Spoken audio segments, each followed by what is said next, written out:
First card 6 of ಸಾರ್ಡ್ಸ್ ಬಂದಿದೆ. May be ತುಂಬ craze ಇರ್ಬೋದು ನಿಮಗೆ ಗೇಮ್ಸ್ ಬಗ್ಗೆ, ಆಟಗಳ ಬಗ್ಗೆ. ಬೈಯಿಂಗ್ ಪ್ಲೇ ಸ್ಟೇಷನ್ಸ್ ಅಂತ ತೋರಿಸ್ತಾ ಇದೆ ಕಾರ್ಡಲ್ಲಿ.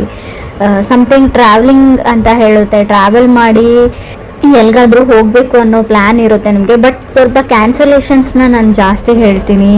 ಥಿಂಕಿಂಗ್ ಆಫ್ ಪಾಸಿಬಿಲಿಟೀಸ್ ಅಂತ ಹೇಳುತ್ತೆ. ರೀಲೊಕೇಟ್ ಆಗಲ್ಲ, ನೀವು ಥಿಂಕ್ ಮಾಡ್ತೀರಾ ನಾನು ರೀಲೊಕೇಟ್ ಆಗಲ್ಲ, ಶಿಫ್ಟ್ ಆಗಲ್ಲ, ಮನೆ ಚೇಂಜ್ ಮಾಡಲ್ಲ, ಮೂವ್ ಆಗಲ್ಲ, ಬೇಡವಾ, ಮೇ ಬಿ ಫಾರಿನ್ ಲ್ಯಾಂಡ್ ಅಥವಾ ಬೇರೆ ಸ್ಟೇಟ್ಗೆ, ಊರಿಂದ ಊರಿಗೆ ಅಂತ ಹೇಳ್ತಾ ಸ್ವಲ್ಪ ಟೈಮ್ ತಗೊಳುತ್ತೆ. ಮನೆಯವರಿಂದ ನಿಮ್ಮನ್ನು ದೂರ ಮಾಡುತ್ತೆ, ಫ್ಯಾಮಿಲಿಯಿಂದ ಅಂತ ಹೇಳುತ್ತೆ. ಸೊ ಮೇಜರ್ ಇಂಡಿಕೇಶನ್ ಏನಂದರೆ ನೀವು ಯಾವ ಪ್ಲೇಸಲ್ಲಿ ಇದ್ದೀರಾ, ತುಂಬ ಜನ ಆ ಪ್ಲೇಸಲ್ಲಿ ಇರಲ್ಲ. ಸೊ ಲವ್ ಲೈಫ್ ರೀಡಿಂಗ್ ಇದೆ, ಬಟ್ 6 ಆಫ್ ಸಾರ್ಡ್ಸ್ ಇರೋದ್ರಿಂದ ಪ್ಲೇಸ್ ಚೇಂಜ್ ಆಗುತ್ತೆ ಅಂತ ಹೇಳ್ಬೋದು. ಸೊ ಏನೋ ರೀಇನ್ವೆಂಟ್ ಥರ ಆಗುತ್ತೆ. ನಿಮ್ಮ ಪಾರ್ಟ್ನರಿಂದ ನೀವು ದೂರ ಆಗ್ಬೋದು ಅಥವಾ ಅವ್ರ ಹತ್ರನೂ ಆಗ್ಬೋದು. ಕೆಲವರಿಗೆ ಚೇಂಜಿಂಗ್ ಆಫ್ ಪ್ಲೇಸ್ ಹೇಳುತ್ತೆ.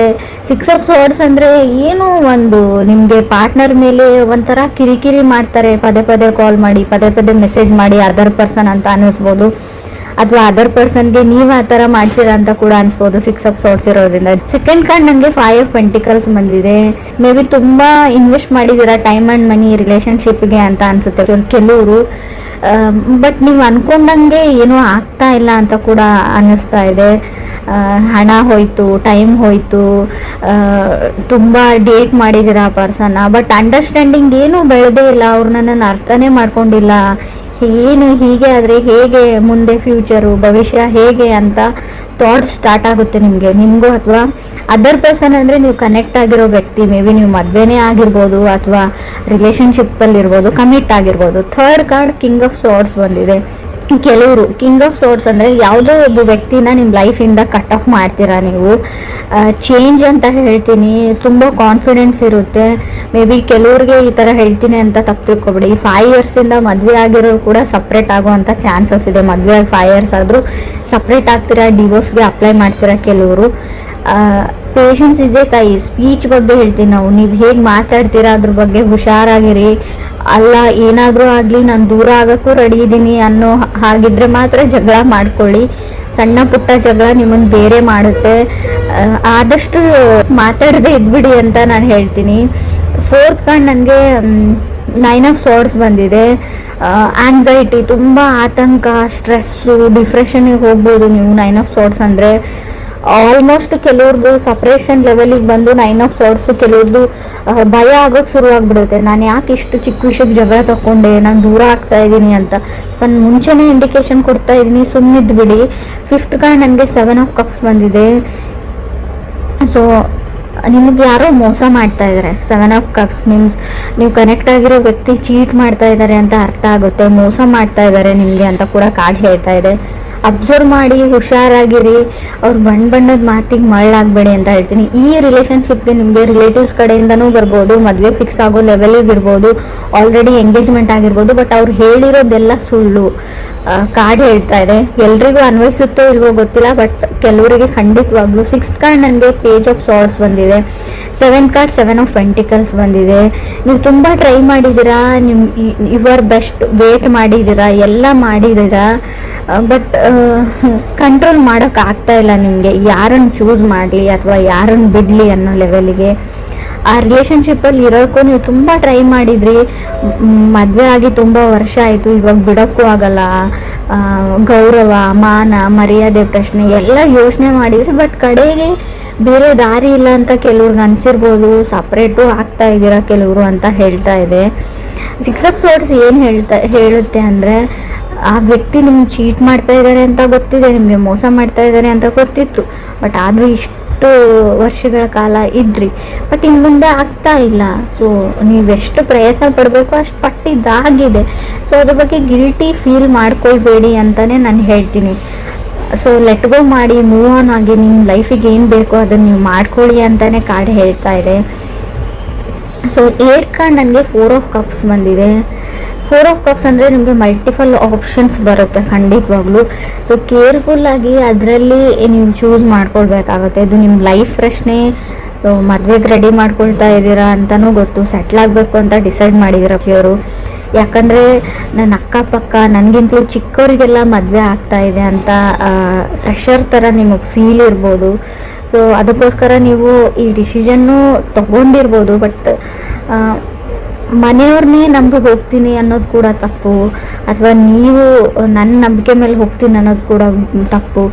ಇಬ್ರಿಗಂತೂ ಡಿಸ್ಕಸ್ ಮಾಡಿಬಿಟ್ಟು ಸ್ವಲ್ಪ ಯಾರಿಗಾದ್ರೂ ಗೊತ್ತಿರೋರಿಗೆ ಅವ್ರ ಬಗ್ಗೆ ಇನ್ನೊಂದು ಕಡೆ ಸರ್ತಿ ಎಂಕ್ವೈರಿ ವಿಚಾರಣೆ ಮಾಡಿ ವಿಚಾರಿಸಿ ಈ ಮುಂದಕ್ಕೆ ಹೆಜ್ಜೆ ಇಡೋ ಸರಿ ಅಂತ ಹೇಳ್ತೀನಿ.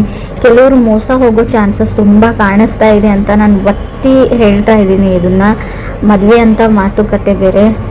ಇನ್ನು ಕೆಲವ್ರಿಗೆ ನಾನು 9th ಕಾರ್ಡ್ ನನಗೆ ಏಸ್ ಆಫ್ ಕಪ್ಸ್ ಬಂದಿದೆ. ಯಾರನ್ನ ನಿಮ್ಮ ಲೈಫಲ್ಲಿ ಅಲೋವ್ ಮಾಡ್ಕೊಳ್ತೀರಾ ಅನ್ನೋದು ಕೂಡ ನಿಮ್ಮ ಮೇಲೆ ಬಿಟ್ಟಿರೋ ವಿಚಾರ ಅಂತ ನಾನು ಹೇಳ್ತೀನಿ. ಆಪ್ಷನ್ಸ್ ತುಂಬ ಇದೆ, ತುಂಬ ಕಾಂಪ್ಲಿಕೇಟೆಡ್ ಲವ್ ಅಂತ ಅನಿಸುತ್ತೆ. ನೀವು ಪ್ರೀತಿನ ಹುಡ್ಕೊಂಡು ಹೋಗಬೇಡಿ, ಅದಾಗದೇ ನಿಮ್ಮ ಹತ್ರಕ್ಕೆ ಬರುತ್ತೆ ಅಂತಲೂ ಕಾಡೇ ಹೇಳ್ತಾ ಇದೆ. ಕೆಲವ್ರಿಗೆ ಪಾಸ್ಟಲ್ಲಿ ನೀವು ತುಂಬ ಚೆನ್ನಾಗಿ ಹ್ಯಾಂಡಲ್ ಮಾಡಿದ್ದೀರಾ, ಬಟ್ ಎಲ್ಲನೂ ಕಾಂಪ್ಲಿಕೇಟೆಡ್ ಆಗಿ ನಿಮಗೆ ಔಟ್ಪುಟ್ ಬಂದಿದೆ, ಯಾವುದನ್ನು ನೀವು ಸಾಲ್ವ್ ಮಾಡೋಕ್ಕಾಗಲ್ಲ. ಕೆಲವ್ರಿಗೆ ನಾನು ಏಸ್ ಆಫ್ ಕಪ್ಸ್ ಇರೋದ್ರಿಂದ ನೀವು ಸಿಂಗಲ್ ಆಗಿರೋರು ಖಂಡಿತವಾಗ್ಲೂ ನೋ ಮೋರ್ ಸಿಂಗಲ್ ಅಂತ ತೋರಿಸ್ತಾ ಇದೆ. ಖಂಡಿತವಾಗ್ಲೂ ನೀವು ಕಪಲ್ಸ್ ಆಗ್ತೀರಾ, ಪೇರ್ ಆಗ್ತೀರಾ. ಮದುವೆಗೆ ವೇಟ್ ಮಾಡ್ತಾ ಇದ್ದರೆ ಖಂಡಿತವಾಗ್ಲೂ ನಿಮ್ಮ ಮದುವೆ ಫಿಕ್ಸ್ ಆಗೋ ಎಲ್ಲ ಪಾಸಿಬಿಲಿಟೀಸು ಕಾರ್ಡಲ್ಲಿ ತೋರಿಸ್ತಾ ಇದೆ. ಏನು ಅಂದರೆ ಮೇ ಬಿ ನೀವು ಸ್ಟೂಡೆಂಟ್ಸ್ ಇದ್ದರೆ ನಿಮ್ಮ ಫ್ಯಾಮ್ಲಿಯಿಂದ ದೂರ ಹೋಗಿ ಹೈಯರ್ ಎಜುಕೇಷನ್ನ ಮಾಡ್ಬೋದು, ಬಟ್ ನಿಮ್ಮ ಪ್ರೀತಿ ಪಾತ್ರನ, ನಾನು ಲವ್ ಅಂದರೆ ರಿಲೇಷನ್ಶಿಪ್ ಅಂದರೆ ಹುಡುಗ ಹುಡುಗಿ ಅಥವಾ ಹೆಣ್ಣು ಗಂಡು ಮತ್ತೇನೇ ಇರುತ್ತೆ ಅಂತ ಹೇಳಲ್ಲ. ಮೇ ಬಿ ನೀವು ಯಾರನ್ನ ತುಂಬ ಪ್ರೀತಿಸ್ತೀರೋ ಅವರಿಂದ ಸ್ವಲ್ಪ ದೂರ ಹೋಗಬೇಕಾಗುತ್ತೆ ಅಂತ ರೀಡಿಂಗ್ ಹೇಳ್ತಾ ಇದೆ. ರೀಲೋಕೇಟ್ ಆಗ್ಬೋದು ನೀವು ಅಂತ. ಸೊ ಕೆಲವ್ರಿಗೆ ಬೇಸಿಕಲಿ ರಿಲೇಷನ್ಶಿಪ್ಪಲ್ಲಿ ತುಂಬ ಬೇಗ ಬೀಳುವಂಥ ಚಾನ್ಸಸ್ ಇದೆ. ಫಾಲಿನ್ ಇನ್ ಲವ್ ಅಂತ ಕೂಡ 7 ಆಫ್ ಕಪ್ಸ್ ಇರೋದ್ರಿಂದ, ಅದು 5th ಪ್ಲೇಸಲ್ಲಿ ಸೆವೆಂತ್ ಕಾರ್ಡ್ ಬಂದರೆ, 7 ಆಫ್ ಕಪ್ಸ್ ಬಂದರೆ, ನಾವು ಪೇಜ್ ಆಫ್ ಸಾರ್ಟ್ಸ್ ಮಧ್ಯೆ ಬಂದರೆ ಖಂಡಿತವಾಗ್ಲೂ ಅಷ್ಟೇ ಬೇಗ ಬ್ರೇಕಪ್ ಮಾಡ್ಕೊಳ್ಳೋವಂಥ ಚಾನ್ಸಸ್ ಇದೆ. ಸೊ ನಿಧಾನವೇ ಪ್ರಧಾನ ಅಂತ ಹೇಳ್ತೀವಿ. ತಾಳ್ಮೆ ತುಂಬ ಇಂಪಾರ್ಟೆಂಟು. ಇನ್ನೂ ಕೆಲವ್ರಿಗೆ ನೀವು ಮ್ಯಾರಿಡ್ ಇರ್ಬೋದು ಅಥವಾ ರಿಲೇಷನ್ಶಿಪ್ಪಲ್ಲಿ ಇರ್ಬೋದು, ಏನೂ ಸಣ್ಣ ಪುಟ್ಟ ವಿಷಯಕ್ಕೆ ಜಗಳ ಬರುತ್ತೆ, ನಿಮ್ಮ ಮಧ್ಯೆ ಮುಂಚೆ ಬರ್ತಾಯಿತ್ತು, ಹಾಗೆ ಪ್ಯಾಚಪ್ ಆಗ್ತಾಯಿತ್ತು ಅಂದರೆ ಇನ್ನು ಮುಂದೆ ಪ್ಯಾಚಪ್ ಆಗೋ ಚಾನ್ಸಸ್ ಇಲ್ಲದೆ ಇರೋದ್ರಿಂದ ಜಗಳ ಮಾಡಿಕೊಂಡ್ರೂ ಸುಮ್ಮನೆ ಇರೋದು ಒಳ್ಳೆಯದು. ನಿಮಗೆ ಸ್ಪೆಷಲಿ ಹೇಳ್ತಾ ಇದ್ದೀನಿ, ನೀವು ಸುಮ್ಮನೆ ಇರೋದ್ರಿಂದ ನಿಮ್ಮ ರಿಲೇಷನ್ಶಿಪ್ ಉಳ್ಕೊಳ್ಳುತ್ತೆ. ಯಾವುದೇ ರಿಸ್ಕನ್ನು ಕೂಡ ತಗೊಳ್ಳದೇ ಇರೋದು ಬೆಟ್ರು. ನಾನೇನೋ ಹೇಳಬೇಕು ಯಾರಿಗೂ, ನಿಮ್ಮ ಬಾಸ್ ಇರಲಿ, ನಿಮ್ಮ ಮನೆಯವ್ರಿರಲಿ, ಅಥವಾ ನಿಮ್ಮ ತಂದೆ ತಾಯಿ ಇರಲಿ, ಅಥವಾ ನೀವು ಪ್ರೀತಿಸಿದ ವ್ಯಕ್ತಿನೇ ಇರಲಿ, ಸೊ ಅವ್ರಿಗೂ ಕೂಡ ನೀವು ಯಾವಾಗಲೂ ಅದೇ ಮಾತು ಹೇಳ್ತಾ ಇರ್ತೀರ, ಬಟ್ ಆ ಮಾತು ಮುಂಚೆ ಹರ್ಟ್ ಆಗಿರಲ್ಲ. ಬಟ್ ಇವಾಗ ನೀವೇನಾದರೂ ಹೇಳಿದರೆ ಅದೇ ಮಾತು ತುಂಬ ದೊಡ್ಡ ಮಟ್ಟದ ಗಾಯ ಮಾಡುತ್ತೆ ಅವ್ರಿಗೆ. ಇದರಿಂದ ಎಲ್ಲನೂ ನೀವು ಕಟ್ಟಿರೋ ಏನು ಹೇಳ್ತೀರ, ಇಲ್ಲಿವರೆಗೂ ಕಟ್ಕೊಂಡು ಬಂದಿರೋ ಸಂಪಾದಿಸಿದಂಥ ರಿಲೇಷನ್ಶಿಪ್ಪು, ಬಾಂಧವ್ಯ ಎಲ್ಲನೂ ಮುರಿದೋಗೋವಂಥ ಚಾನ್ಸಸ್ ಇದೆ. ರೀಡಿಂಗ್ ನೆಗೆಟಿವ್ ಅಂತ ಅಂದ್ಕೊಳ್ಬೇಡಿ, ತುಂಬ ಪಾಸಿಟಿವ್ನೆಸ್ ಇದೆ ಇಲ್ಲಿ. ಮದುವೆ ಆಗುತ್ತೆ, ಮದುವೆ ಫಿಕ್ಸ್ ಆಗುತ್ತೆ, ರಿಲೇಷನ್ಶಿಪ್ಪಲ್ಲಿ ಇರ್ತೀರಾ, ಫಾರಿನ್ ಲ್ಯಾಂಡಿಗೆ ಹೋಗೋ ಎಲ್ಲ ಚಾನ್ಸಸ್ ಇದೆ, ರಿಲೊಕೇಶನ್ ಇದೆ, ಹೈಯರ್ ಸ್ಟಡೀಸ್ ಇದೆ.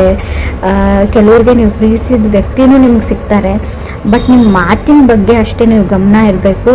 ಜಗಳ ಮಾಡ್ಕೊಳ್ಬೋದು ಅಷ್ಟೇ.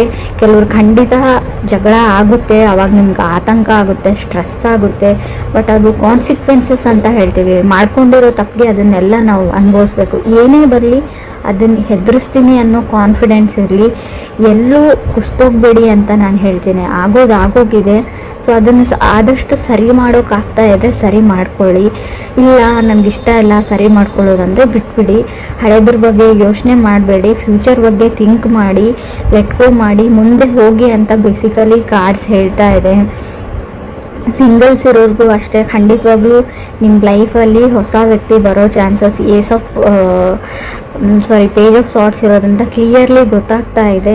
ಸೊ ಕೆಲವ್ರು ನಿಮಗೆ ಮೋಸ ಮಾಡ್ಬೋದು. ಸೊ ಅದರಿಂದ ಕೂಡ ಹುಷಾರಾಗಿರಿ ಅಂತ ಹೇಳ್ತೀನಿ.